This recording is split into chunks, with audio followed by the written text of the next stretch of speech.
पंकज एक मामूली सा ऑफिस क्लर्क था। ऑफिस और परिवार के बीच उसकी जिंदगी भी मामूली सी ही जा रही थी, पर एक बड़ा मोड़ तब आया जब उसकी मुलाकात शालिनी से हुई।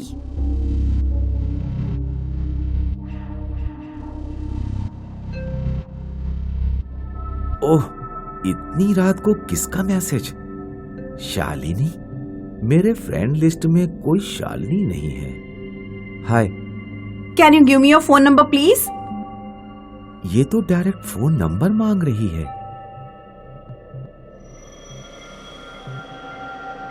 वाह, इतनी खूबसूरत। लो, दे दिया फोन नंबर।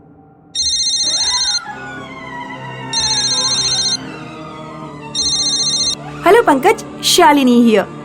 क्या तुमने मुझे पहचाना? हेलो, सॉरी, नहीं। क्या हम दोनों एक दूसरे को जानते हैं? अरे बुद्धू, मैं तुम्हारी स्कूल फ्रेंड शालू। नहीं पहचाना? ओ, हाँ, शालू। बोलो, कैसी हो? मैंने तुम्हारा प्रोफाइल देखा और अचानक तुम्हारी याद आ गई। मिलोगे मुझसे? कब? कहाँ? कल कैफे में। Okay, sure sure sure.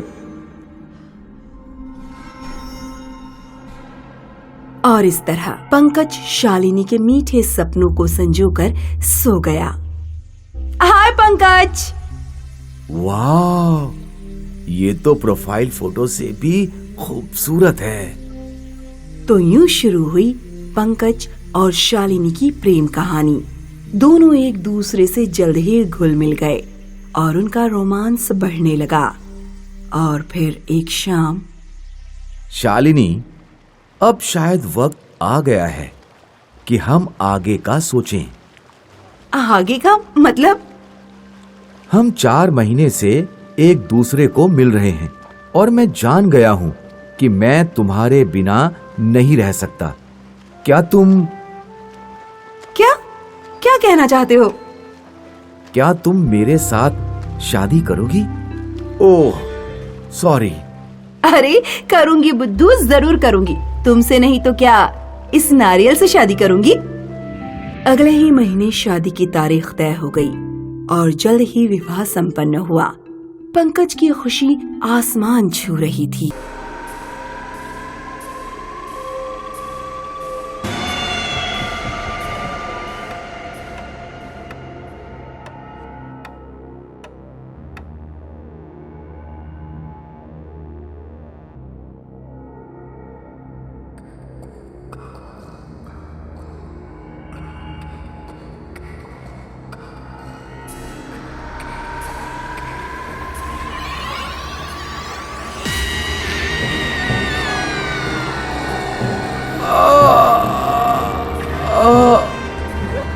नहीं, नहीं। पंकज, पंकज, क्या हुआ? क्या हुआ पंकज? तुम मैंने देखा। क्या देखा? कुछ नहीं, कुछ नहीं, कुछ नहीं। डरो मत, मैं हूँ यहाँ, मैं सब संभाल लूंगी।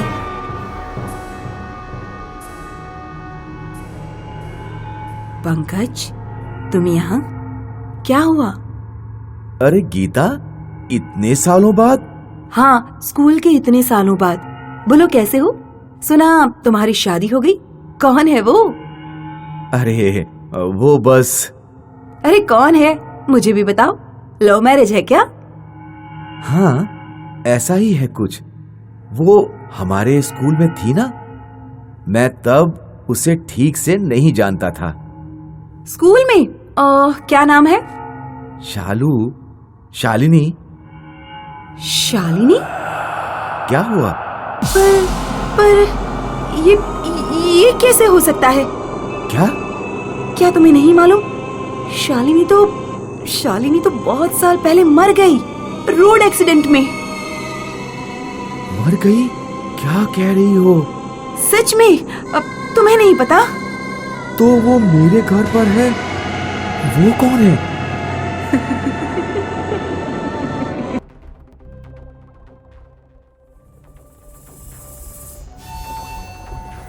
क्या तुम्हें नहीं मालूम? शालिनी तो बहुत साल पहले मर गई रोड एक्सीडेंट में। नहीं नहीं और नहीं, बस। ये क्या हो गया तुम्हें? तुम इतने साल कहाँ थी शालिनी? मतलब स्कूल के बाद इतने साल गायब कहाँ थी तुम? तुमने मुझे कहा कि तुम्हारी फैमिली नहीं है, पर ये कैसे हो सकता है? ये क्या बेतुकी बातें कर रहे हो? ये कमजोरी तुम मुझे क्या किए जा रही हो शालिनी? पंकज, ये तुम क्या है इस औरत का राज? आज मैं ढूंढ कर ही रहूंगा।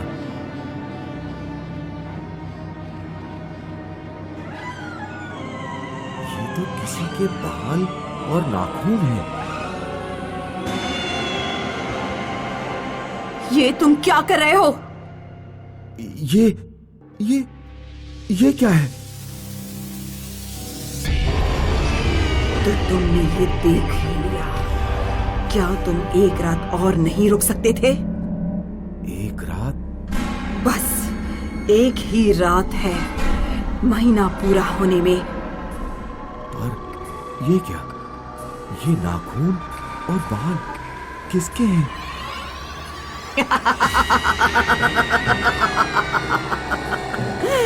अब तुमसे छिपाकर क्या फायदा? ये उस बदनसीब शालिनी के हैं। अच्छी लड़की थी, उसे मारना बड़ा मुश्किल था।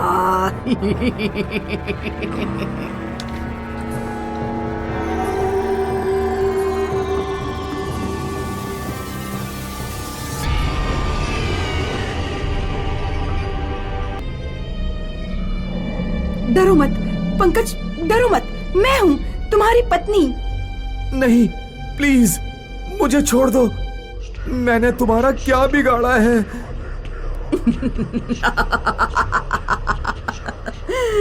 मूर्ख इंसान, मेरा कोई कुछ नहीं बिगाड़ सकता। जाने दो, मुझे जाने दो प्लीज। जिस तरह भेड़िया अपना शिकार नहीं छोड़ सकता, मैं भी नहीं छोड़ सकती, समझे तुम? पर तुम चिंता मत करो, बस आज की ये रात है। देखते नहीं हो मैं और कितनी खूबसूरत बन गई हूँ। बस तुम्हारा और थोड़ा सा खून मिल जाए और मैं हमेशा हमेशा के लिए जवान रहूंगी। और मैं खुदगर्ज इंसान, तुम्हें कुछ पता भी नहीं चलेगा।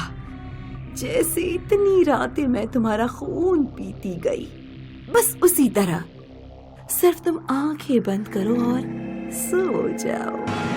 नहीं नहीं, आगे मत बढ़ो, मैं और नहीं सह सकता।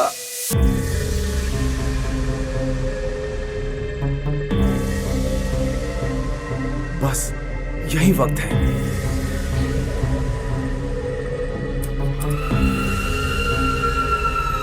कमबख्त इंसान, ये तुमने क्या कर दिया? जा डायन जा, तू और किसी मर्द का खून नहीं पी सकेगी।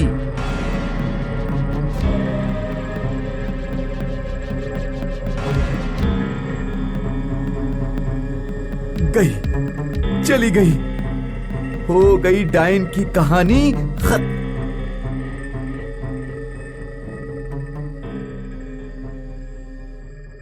खून? ये मेरा खून है। इसका मतलब डायन ने मेरा खून चूस लिया। आज रात भी, मतलब 30 दिन।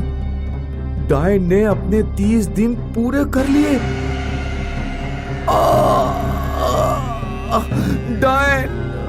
डायन जीत गई।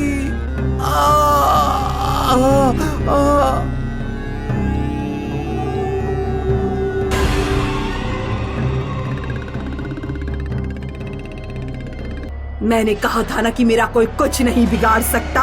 हाँ? नहीं नहीं।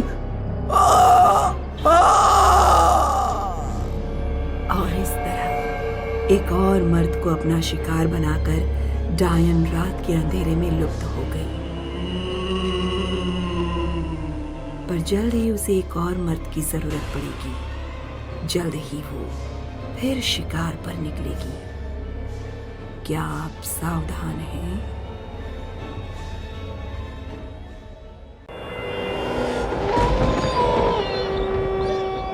ये कहानी शिमला के पास की पहाड़ियों की है।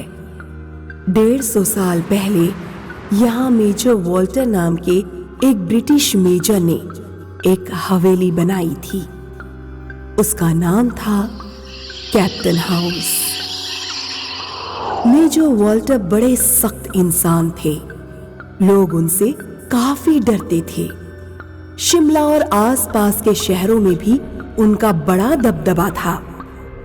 उनके कई शौक थे, लेकिन सबसे बड़ा शौक था शिकार। उन्होंने कई जानवरों को मारकर उनके सर कैप्टन हाउस की दीवारों पर सजाए थे। लेकिन इसके साथ एक और बात कही जाती थी। वो ये थी कि मेजर वॉल्टर सिर्फ जानवरों का ही नहीं बल्कि जवान इंसानों का भी शिकार करते थे। उनके समय में बहुत से युवा खो गए थे, पर ये बात कभी साबित नहीं हो पाई। अब आते हैं आज के समय में। बहुत सालों के बाद कैप्टन हाउस में एक परिवार रहने आया है। ये है विकास और अवनी वर्मा और उनके 2 जवान बच्चे केविन और सोनल। कैसा लगा नया घर बच्चों? बढ़िया है पापा, आई लव इट। पर ये है क्या?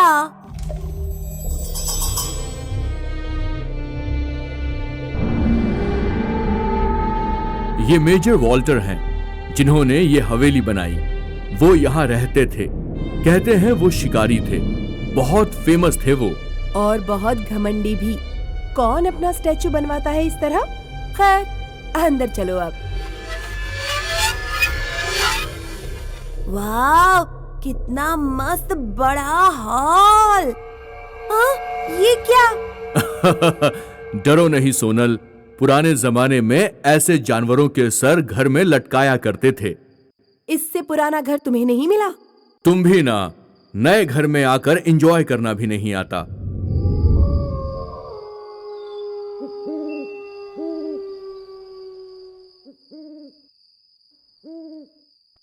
ये नया घर बढ़िया है ना सोनल? कितनी खुली जगह। हाँ, बढ़िया है। क्यों, तुम्हें अच्छा नहीं लगा? पता नहीं, कुछ अजीब लग रहा है। सही कहो, तुम उस मेजर की स्टैचू देखकर डर गई ना? बकवास बंद करो केविन। पर सोनल का मन बेचैन था। उसकी नजरों के सामने से वो मेजर की इमारत हट ही नहीं रही थी।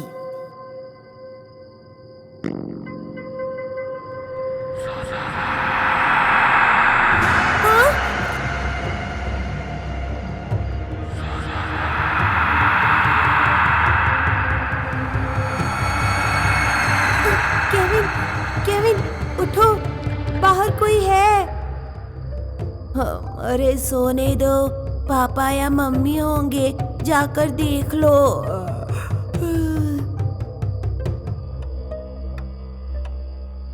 पापा मम्मी इस वक्त? पापा मम्मी, आप जागे हो?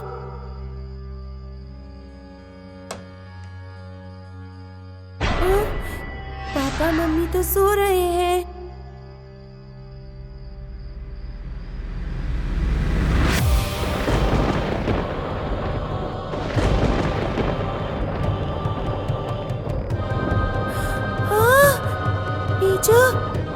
ये नहीं हो सकता।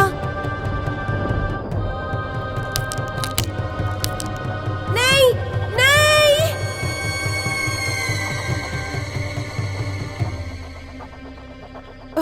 क्या हुआ सोनल? क्या तुमने कोई बुरा सपना देखा? मम्मी, मम्मी, वो मेजर। कुछ नहीं सोनल, तुम बस डर गई हो। केविन, इसे डराओ मत।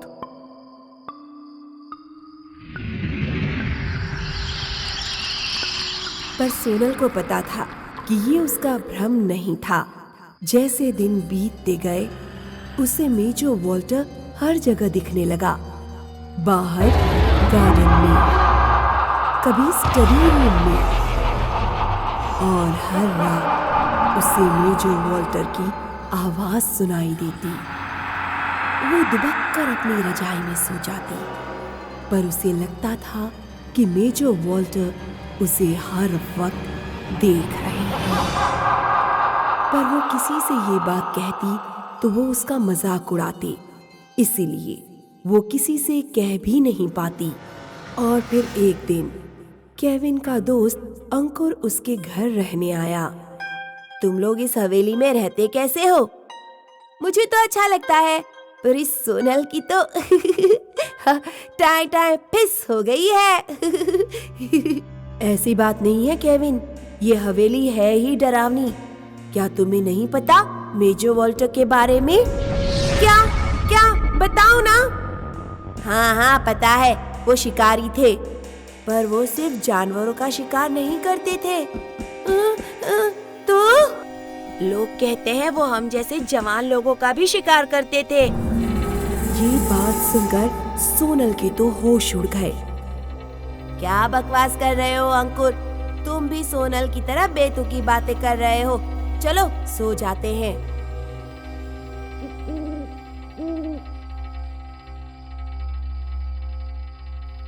मुझे डर लग रहा है केविन।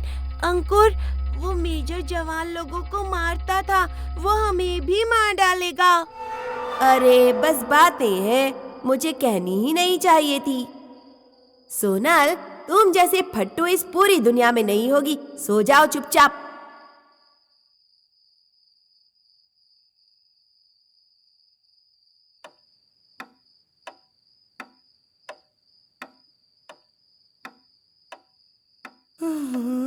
बड़ी प्यास लगी है। हाँ? कौन है वहाँ? तुम मेजर? कैसे? नहीं, बचाओ, कोई बचाओ। केविन, ये तो केविन की आवाज है।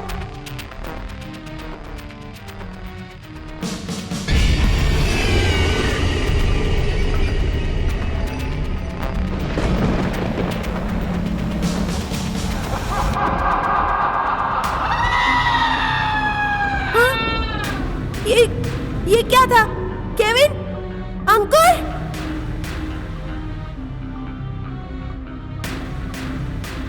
क्या हुआ? किसकी थी वो आवाज? इन दोनों को क्या हुआ? सोनल सही कह रही है पापा, हम यहाँ नहीं रहेंगे। हाँ पापा, एक दिन भी नहीं। अगर ये बात है तो ठीक है, हम कल ही ये हवेली छोड़ देंगे। और इस तरह वर्मा परिवार ने उस मनहूस अंग्रेज की हवेली को अगली सुबह ही छोड़ दिया। पर इसमें एक और अजीब किस्सा हुआ। सुबह जब वो अपना सामान गाड़ी में डाल रहे थे, केविन, तुम्हारा दोस्त अंकुर अपने घर चला गया। तुमने अपने सारे बैग्स गाड़ी में रख दिए ना? Kevin, Kevin. हाँ पापा। क्या हुआ केविन बेटा? सब ठीक तो है? चलो चलते हैं, अब ये तो दिल्ली जाकर ही ठीक होगा। सोनल, हवेली का दरवाजा बंद कर दो और आ जाओ। हाँ पापा।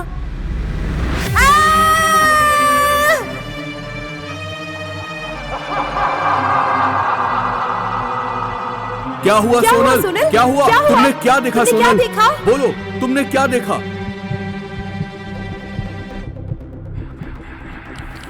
कहा जाता है कि मेजर वॉल्टर इंसानों का शिकार करते थे। शायद ये सच भी था, क्योंकि उस दिन के बाद केविन कभी पहले जैसा नहीं रहा। केविन बच तो गया और दिल्ली वापस चला गया, मगर शायद उसका एक अंग उसी हवेली में हमेशा के लिए रह गया।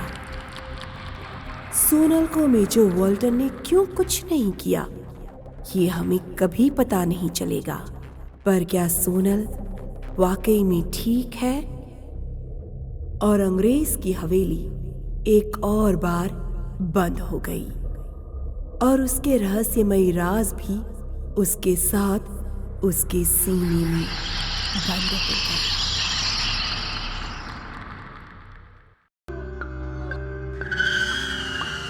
ये कहानी डॉक्टर शील जायसवाल की है, जिसे गवर्नमेंट हॉस्पिटल में नई नई नौकरी मिली थी। नौकरी मिलते ही गवर्नमेंट लॉज में उनके रहने का प्रबंध किया गया।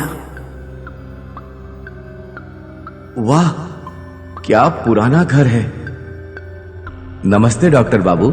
घर पुराना है पर बहुत मजबूत है। पिछले 40 सालों में इसकी एक भी ईंट टस से मस नहीं हुई। मैं मंगल, आपका नौकर, आपकी सुविधाओं का पूरा ख्याल रखूंगा।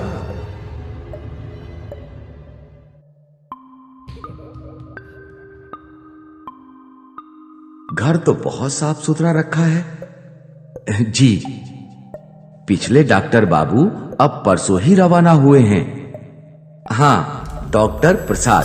खैर, उनसे मेरी बात नहीं हुई अब तक। चलिए डॉक्टर बाबू, मैं आपको आपका कमरा दिखा देता हूं।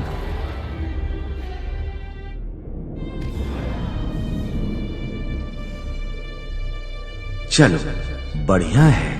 ये तो किसी राजमहल से कम नहीं है। पिताजी सही कहते थे, एक बार गवर्नमेंट जॉब में लग जाओ, फिर ऐश ही ऐश।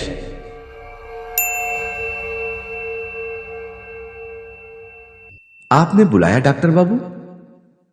ओह सॉरी, मैं सिर्फ चेक कर रहा था। कोई बात नहीं। क्या आप खाना खाने नीचे हॉल में आएंगे या यहां ला दूं? यहीं ला दो, थका हुआ हूं बहुत। जी सर, जैसी इच्छा।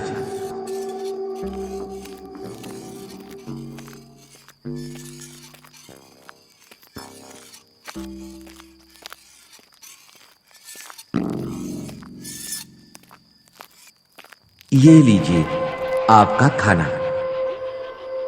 वाह, बढ़िया।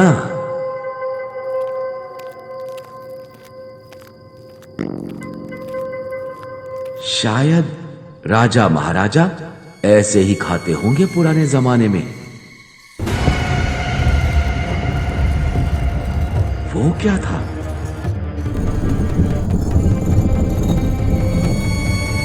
मंगल कुछ सामान ठीक कर रहा होगा मेरे लिए। खाना ठीक तो था ना डॉक्टर बाबू? बढ़िया था। और सुनो, अब मैं सोने जा रहा हूं। अगर हो सके तो ये फर्नीचर सरकाने की आवाज मत करना। फर्नीचर? मैंने तो कोई फर्नीचर नहीं हटाया डॉक्टर बाबू, मगर मैंने तो अभी सुना बहुत बड़ी सी आवाज।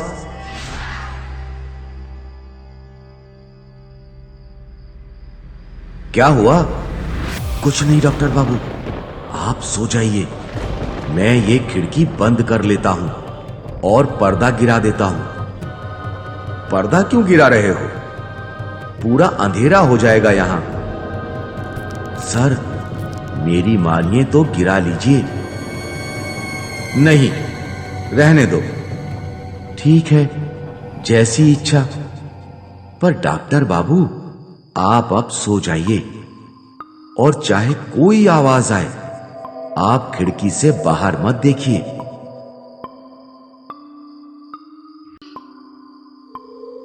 इसने ये क्यों कहा कि खिड़की से बाहर ना देखूं?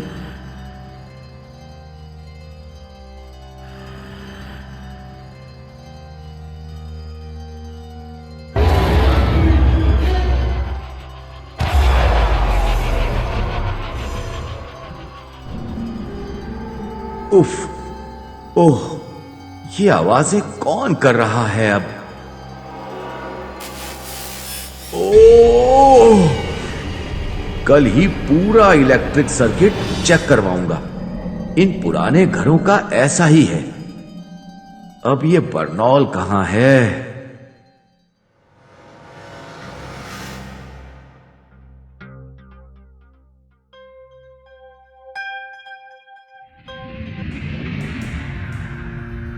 हैं? वो कौन खड़ा है?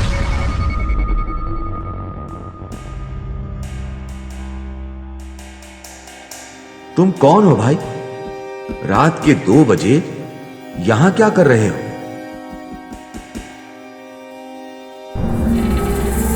अजीब है।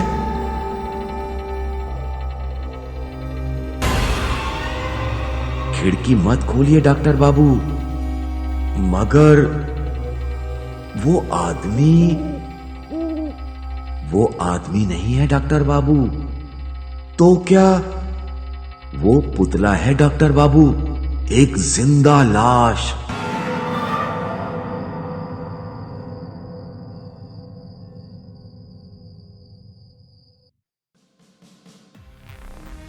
डॉक्टर प्रसाद बहुत रिसर्च किया करते थे। उनके तरह रिसर्च किसी ने नहीं किया होगा।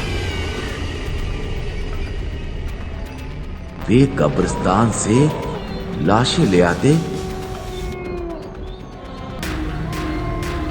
और रात भर अपनी लैब में उन पर रिसर्च करते। एक रात वो ऐसे ही एक आदमी की लाश पर रिसर्च कर रहे थे।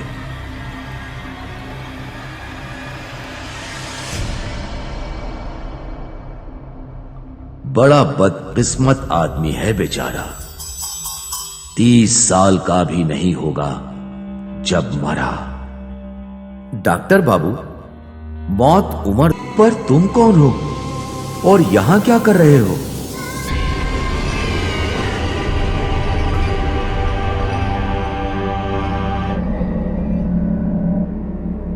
इस चमत्कार को देखकर डॉक्टर शील की रात की नींद उड़ गई और फिर अचानक इन सवालों का जवाब उन्हें मिला। एक भयानक रात अपनी जान पर खेलकर। देखिए अगले भाग में जिंदा लाश भाग 2। दिन बीतते गए और वो खौफनाक जिंदा लाश डॉक्टर शील जायसवाल की खिड़की के बाहर उसी तरह खड़ा रहता। फिर एक दिन डॉक्टर शील के मन में एक ख्याल आया। ये जिंदा लाश है, लेकिन यहां 1 महीने से रोज इस वक्त यहां आता है। इसका कुछ मतलब तो होगा। क्या ये मुझसे कुछ कहना चाहता है? अब मैं नहीं रुक सकता। मुझे इसकी वजह पूछनी ही होगी।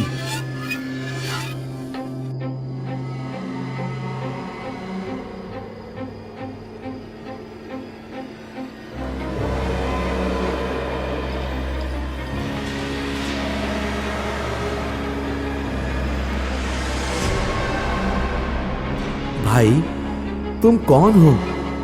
तुम क्या चाहते हो? बोलो भाई, डरो मत।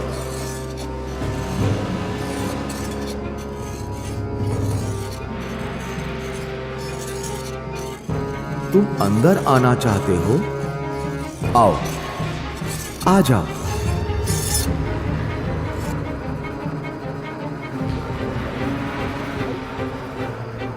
नहीं, इसमें डरने की कोई बात नहीं। ये तो बस एक मेडिकल चमत्कार है।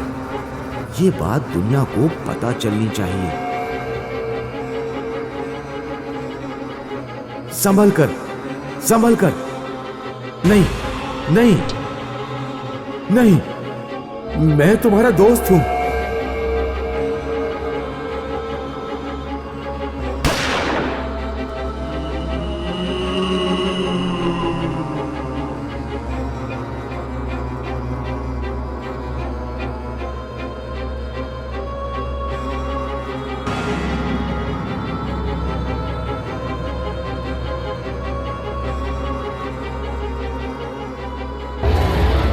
डॉक्टर बाबू, आप ठीक तो हैं?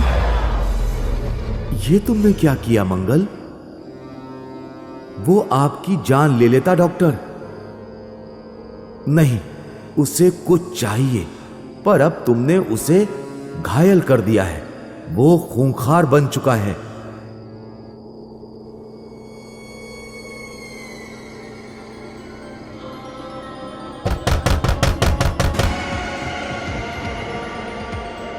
वो आ गया, वापस आ गया। अब हम क्या करेंगे? वो कुछ ढूंढ रहा है यहां। लैब कहां है? जल्दी बताओ मुझे, डॉक्टर प्रसाद का लैब कहां है? आइए आइए डॉक्टर, इस तरफ।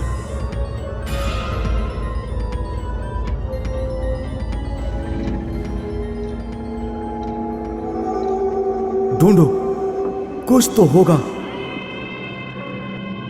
ये तो इंसान का दिल है। ये यहां कैसे? डॉक्टर बाबू, ये आप क्या कर रहे हो?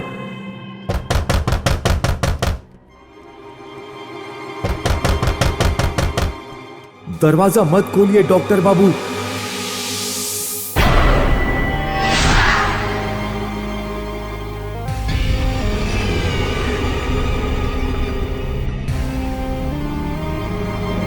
ये ढूंढ रहे थे। जल्द से जल्द ऑपरेशन टेबल तैयार करो मंगल। डॉक्टर प्रसाद अपने अजूबे को सब कुछ दे गए, पर उसका दिल ही पीछे छोड़ गए अपनी दुनिया ढूंढने। मगर ये तो एक मेडिकल चमत्कार है। उसका क्या? जिंदगी से बड़ा क्या मेडिकल चमत्कार हो सकता है मंगल? जाने दो उसे, अपनी अद्भुत जिंदगी जी लेने दो।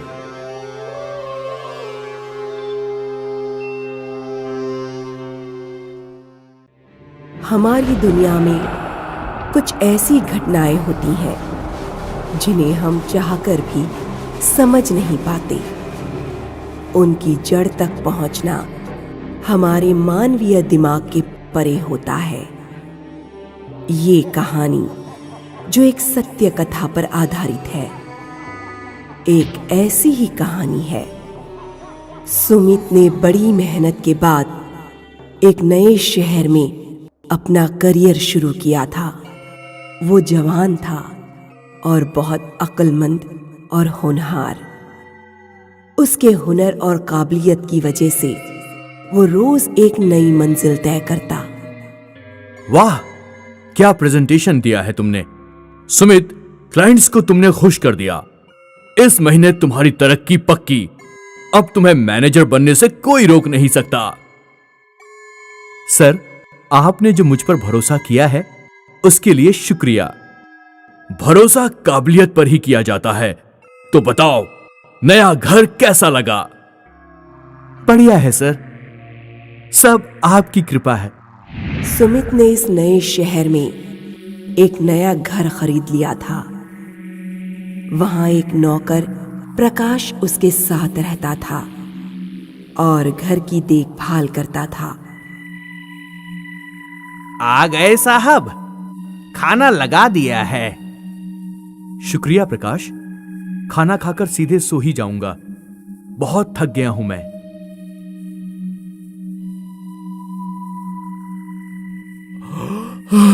बहुत काम पड़ा है। खैर, कल देखता हूं।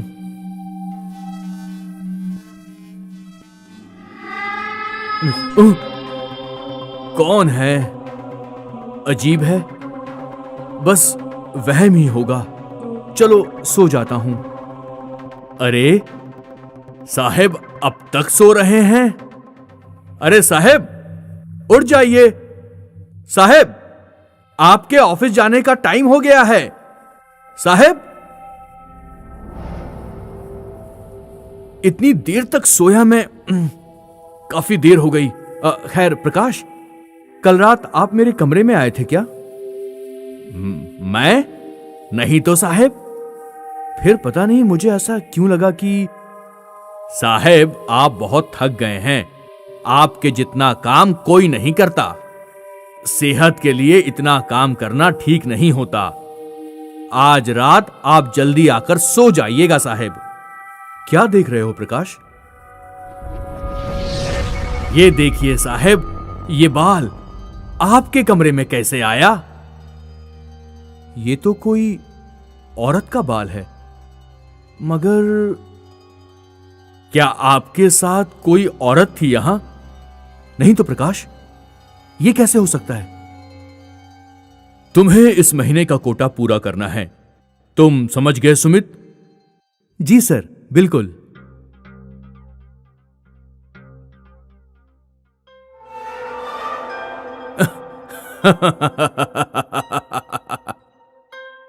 क्या बात है सर? सुमित, तुमने आखिर एक गर्लफ्रेंड बना ही ली, हां? नहीं सर, क्या बात कर रहे हैं आप? तो ये क्या है?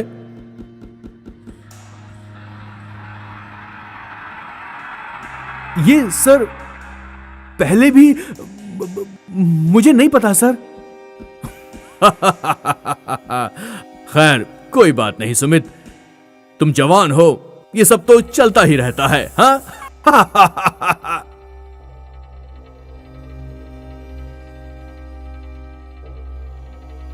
पर ये सब कैसे हो रहा है? आज काफी देर हो गई, जल्दी जल्दी खाना खा लेता हूं।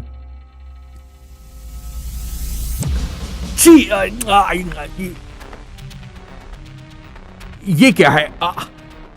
साहेब, साहेब क्या हुआ?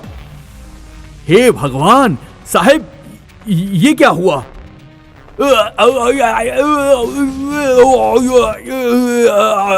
अरे ये बाल, पर ये बाल कैसे आए?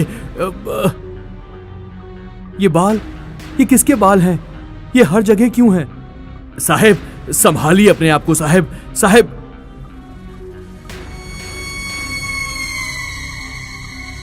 एक बात कहूं साहेब, आप नाराज तो नहीं होंगे ना? कहो। साहेब, मुझे लगता है इस नए घर में किसी प्रेत का साया है, हमें कुछ करवाना होगा, ये खतरनाक हो सकता है साहेब। ये सब तुम क्या बोल रहे हो प्रकाश? तुम ही घर ठीक से साफ नहीं करते होगे, क्या तुम मेरी गैर हाजिरी में किसी औरत को यहां बुलाते हो? हम नहीं साहब, ये आप क्या कह रहे हैं साहब? नहीं साहब। चलो जाओ प्रकाश, इस वक्त मुझे अकेला छोड़ दो प्लीज, जाओ।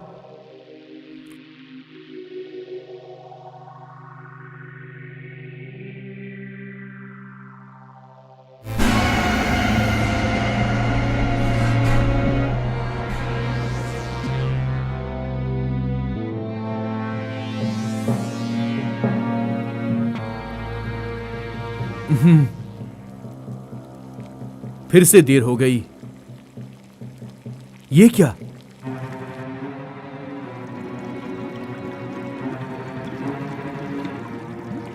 ये पानी कैसे? ओ नो, गटर भर गया है। यहां कुछ है।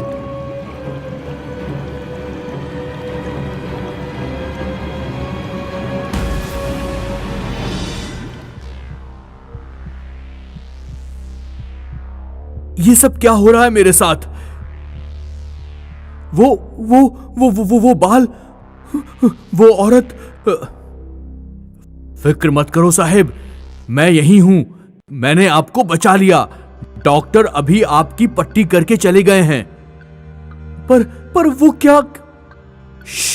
साहेब, आप कुछ भी मत कहिए, मैं आपके लिए सूप लाता हूं साहेब।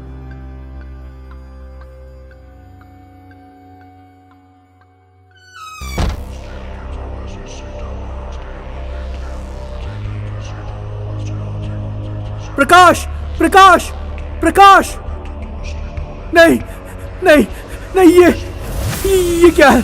तुम कौन हो? कौन हो तुम? कौन हो तुम?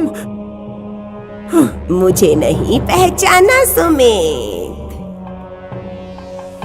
इतनी आसानी से मुझे कैसे भूल सकते हो सुमित? नहीं, ये नहीं हो सकता, ये नहीं हो सकता। तुम तो नहीं, मुझे जब तक मुक्ति नहीं मिलती मैं कैसे जा सकती हूँ सुमित। मैं तुम्हारे साथ ही रहूंगी। तुम जहाँ जाओगे मैं साथ चलूंगी। नहीं नहीं नहीं नहीं। बहुत ही अजीब केस है अग्रवाल। और हैरत की बात तो यह है कि सुमित ने खुद ही आकर सब कबूल कर लिया है। मैं अभी तक नहीं समझा, जरा बताइए प्लीज।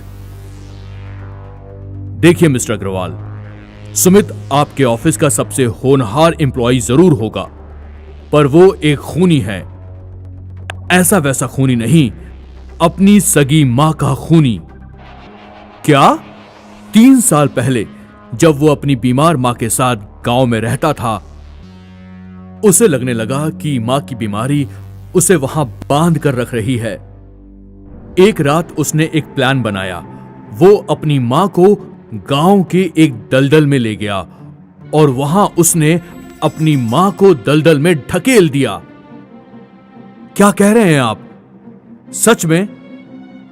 मां किसी तरह बाहर आने लगी, लेकिन उसने अपनी मां को बालों से पकड़कर फिर से धकेला।